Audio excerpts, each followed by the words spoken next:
enforcing powerful economic sanctions.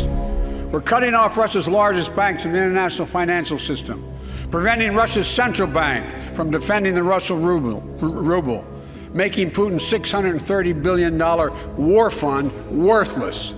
We're choking Russia's access. We're choking Russia's access to technology that will sap its economic strength and weaken its military for years to come. Tonight, I say to the Russian oligarchs and the corrupt leaders who built billions of dollars off this violent regime, no more. The United States...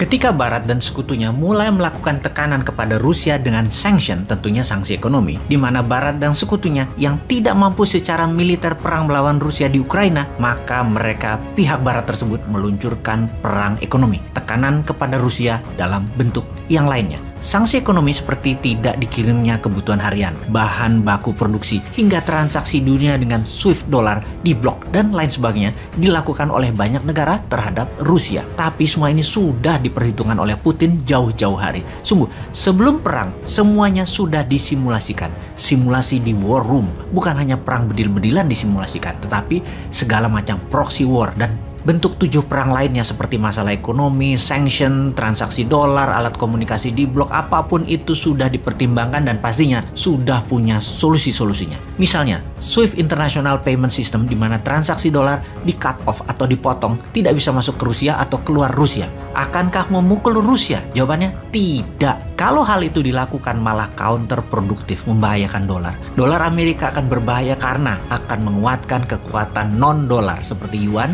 dan rubel. Rusia sudah menyiapkan alternatif shadow banking. Mereka memakai pembayaran alternatif.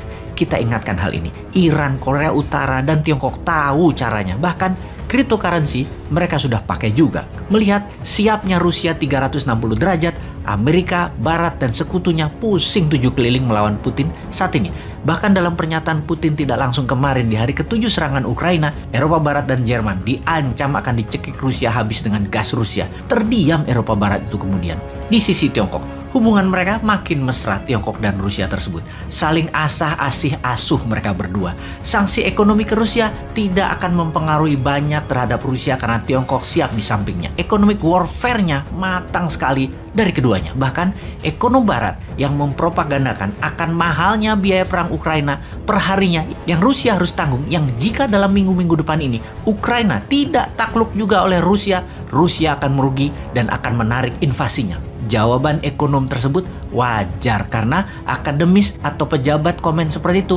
Memang kalau mereka bukan ekonomis at war, orang paham bahwa Rusia bisa printing rubel setiap saat untuk memproduksi mesin perangnya. Dan Rusia punya energi banyak dalam bentuk solar, bensin, batu bara, dan lain sebagainya. Hal ini sesungguhnya kalau pemikir-pemikir waras menengok ekonom nasional Wakanda akan malu. Kok masih cetek melihat masalah Rusia? Hanya karena mahal, Rusia akan menghentikan perang. Mahal itu kalau yang komen raja hutang, ya wajar.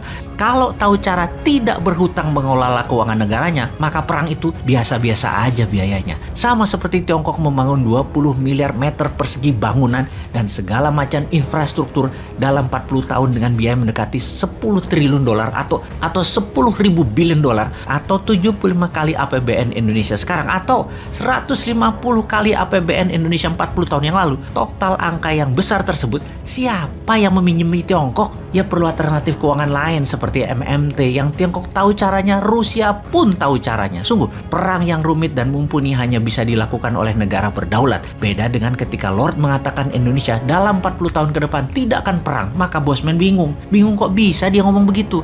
Apa itu salah? Ya enggak, aneh aja. Civis pacem parabellum adalah moto klasik yang semua tentara pegang. Kalau Anda ingin berdamai, bersiaplah untuk perang. Maka perang yang ada 7 macam itu di Indonesia harus siap. Salah satunya perang militer. Maka menguasai perang militer dengan membangun industrial kompleks pertahanan milik nasional adalah penting dan wajib. Pembangunan alat perang kalau bisa bahkan harus 100% bahannya dan produksinya nasional. Kesalahan melihat Lord yang berpengaruh dalam arsitek nasional Indonesia baik luar dan dalam negeri membuat Indonesia sekarang dianggap negara yang soft ASEAN, bahkan tidak anggap kakak lagi itu Indonesia. Buktinya apa? Di tengah potensi krisis ekonomi dunia akibat perang, Wakanda pemimpinnya hanya mengingatkan akan naiknya barang-barang harga-harga tersebut. Mengingatkan doang, wong bodoh ngaku pinter juga bisa kalau mengingatkan doang mah. Lalu ngerjain apa sih kalian ini? Jadi keinget gosip nasional saat ini.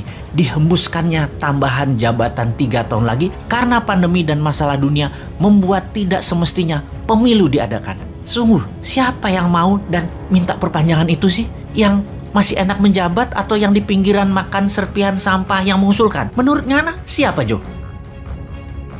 Безусловно. Поэтому будем и дальше развивать, совершенствовать армию и флот. Добиваться, чтобы повышалась их эффективность, чтобы они были оснащены по последнему слову.